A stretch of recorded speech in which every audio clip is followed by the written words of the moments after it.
నెల్లూరు జిల్లా జొన్నవాడ పీహెచ్సీ వైద్యాధికారి అహ్మద్ బాబు తనను వేధిస్తున్నాడని ఓ మహిళ ఆరోపించింది. సెలవులు ఇవ్వడం లేదని, విధుల్లో ఇబ్బంది పెడుతున్నాడని, సమావేశంలో అవమానిస్తున్నాడని మహిళ చెప్పింది. ఘటనపై అధికారులు దర్యాప్తు నిర్వహించారు. అయితే దర్యాప్తు చేస్తున్నప్పుడు ప్రైవేటు వ్యక్తులతో అహ్మద్ బాబు పహారా ఏర్పాటు చేశారు. కవరేజ్కు వెళ్లిన జర్నలిస్టులపై ప్రైవేటు వ్యక్తులు దౌర్జన్యం చేశారు. నేను పెనుపల్లిలో కమ్యూనిటీ హెల్త్ ఆఫీసర్గా చేస్తున్నాను. నేను జాయిన్ అయినప్పటి నుంచి చాలా ఇబ్బందులకు గురవుతూ ఉన్నాను. ఇక్కడ మెడికల్ ఆఫీసర్ అయిన డాక్టర్ అహ్మద్ బాబు గారు డీడీఓగా ఉంటారు. మాకు శాలరీస్ పెట్టడం కానీ, ఏమన్నా పర్మిషన్స్ ఇవ్వడం కానీ, లీవ్స్ అప్లై అడగాలన్నా అన్నీ ఆయనే అడగాలి మేము. వీటిలో ఈయన ఇక్కడ ఏం చేస్తారంటే మమ్మల్ని అనవసరంగా ఇబ్బంది పెట్టడం, ఈయనకి నచ్చిన వాళ్ళు ఇళ్లలో పెట్టి జీతాలు ఇవ్వడం, ఈయనకి నచ్చకుండా ఏదైనా మేము ఏంటి సార్ ఇది ఇలా చేస్తున్నారు, మమ్మల్ని ఇబ్బంది పెడుతున్నారా మీరు అనే విధంగా అడిగితే కనుక నువ్వెవరు అడగడానికి, నాకు డిస్టిక్ వాళ్ళు చెప్తారు, నువ్వేం చెప్పేది అని ఎట్లా చేయడము.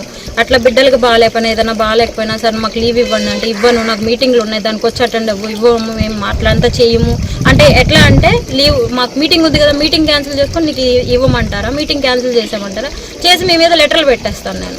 ఇట్లా ఫస్ట్ నుంచి కూడా ఎక్కువ పని భారం ఇవ్వడం. నాది పెనుబల్ అన్న, మామూలుగా అయితే పెనుబల్లో నేను వర్క్ చేయాలి. అయితే ఏం చేస్తారంటే జొన్నవాళ్ళ ఎఫ్పీసీలు వేయడం, జొన్నవాళ్ళకి తిప్పడం, ఇంకా పీహెచ్సీలో డ్యూటీలు వేయడం, పీహెచ్సీలకి తిప్పడం.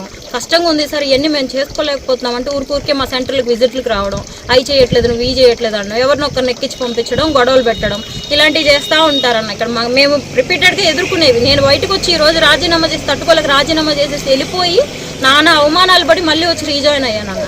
ప్రాథమిక విచారణ జరపడం జరిగింది.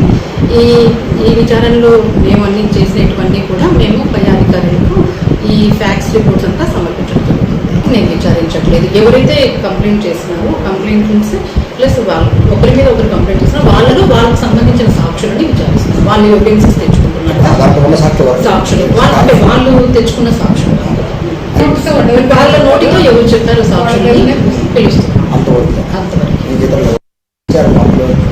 ఆల్మోస్ట్ అయిపోయిందండి. వాళ్ళు లెటర్స్